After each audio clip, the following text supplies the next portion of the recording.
Welcome to Cultural Entertainment TV. If you love discovering the untold, mind-blowing history of legendary empires, make sure to hit that subscribe button and turn on notifications. Today, we are diving into a story so massive, it sounds like pure fiction. In the year 1324, a traveler arrived in Cairo, Egypt. He wasn't a conquering general with an invading army. He wasn't a ruthless dictator threatening war. In fact, he was incredibly polite, highly religious, and exceptionally generous. Yet, by the time he left the city, he had accidentally caused an economic disaster that would take over a decade to fix.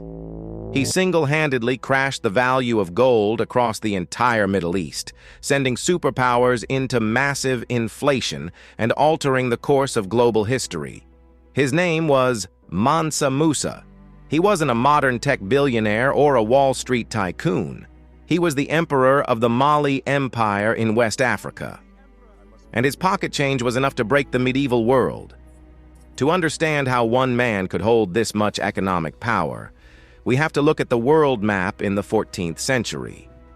While Europe was trapped in the Dark Ages, suffering from famine, poverty, and endless civil wars, West Africa was experiencing a golden age, literally.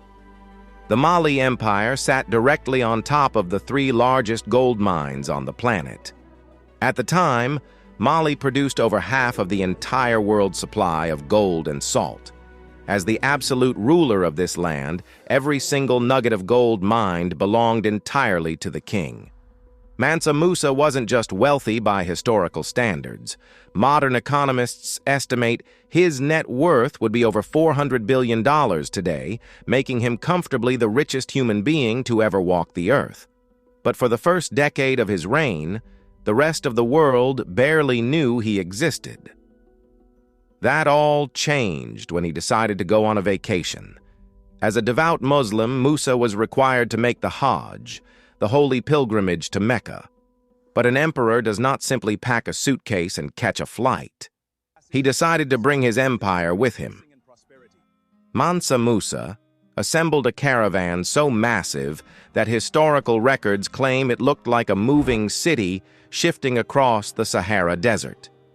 The caravan consisted of over 60,000 men. This included soldiers, royal officials, entertainers, and citizens.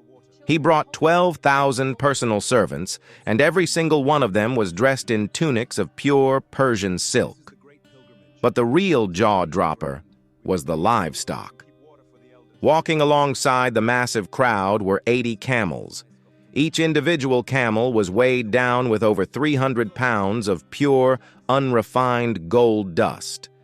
As this massive golden snake crawled across the dangerous Sahara Desert, Musa didn't hoard his wealth. In every single town he passed through, from Timbuktu to the borders of Egypt, he funded the construction of brand new mosques every single Friday. He handed out gold coins to local governors, tribal leaders, and the poor. Before we find out how this massive golden caravan absolutely devastated the global economy, take a quick second to smash the like button on this video. It helps our community grow and allows us to keep bringing you these incredible, hidden cultural histories from around the world. Let's jump back into the chaos.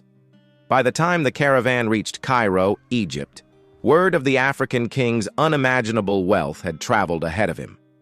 Cairo was one of the most powerful, cosmopolitan, and economically stable cities in the world at the time.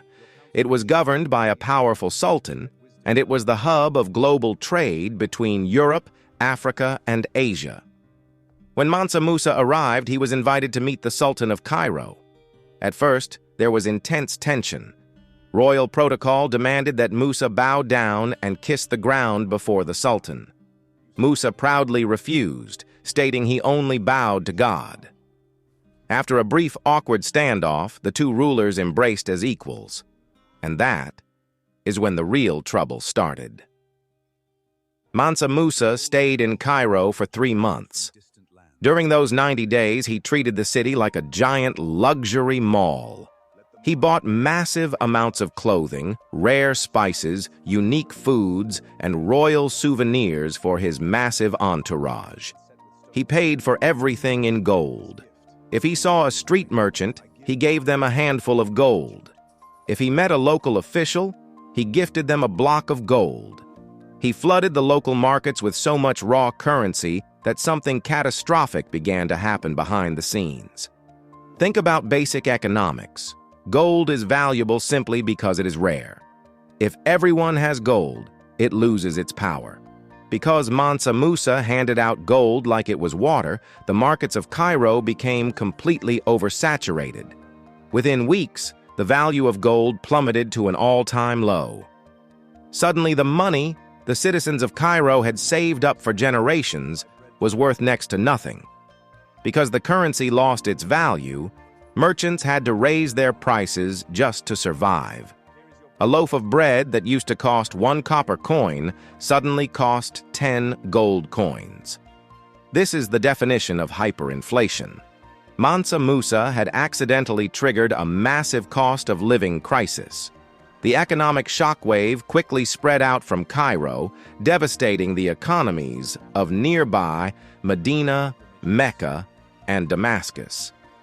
Historians calculate that this single vacation caused a 12% drop in the value of gold across the entire Middle East, resulting in billions of dollars in economic damage that lasted for over 12 years. But the story gets even crazier.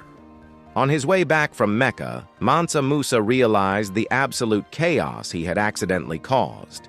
He saw the ruined markets, the struggling citizens, and the skyrocketing prices. He realized he had literally broken the economy. So, he decided to do something no other person in human history has ever done. He tried to single-handedly control the global macroeconomy. Mansa Musa went to the wealthy lenders and merchants in Cairo and began buying back his own gold. He took out massive loans, borrowing his own currency back at incredibly high interest rates. By physically removing the gold from circulation and taking it back to Mali, he slowly forced the value of gold to rise again, saving the region from total economic collapse. It remains the only time in recorded history that one single man entirely controlled the price of gold on Earth. When Mansa Musa finally returned to Mali, his global legacy was cemented. He brought back with him Spanish architects, Arabian scholars, and industrial engineers.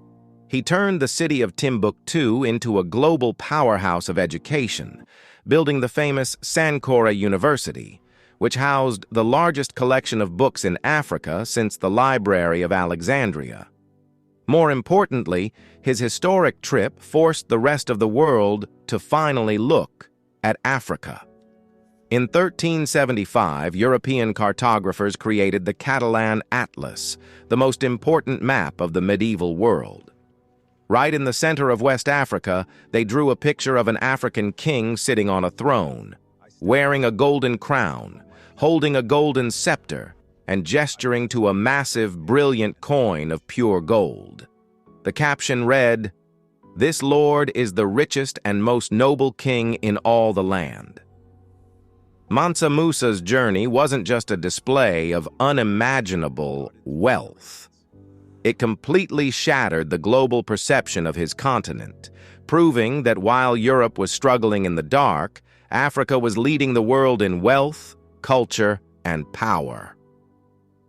Thank you for watching Cultural Entertainment TV. What do you think about Mansa Musa's mind-blowing journey? Could a single person ever hold this much economic power today? Let us know your thoughts in the comments below. Don't forget to like this video, share it with a friend, and subscribe for more epic histories. See you in the next video.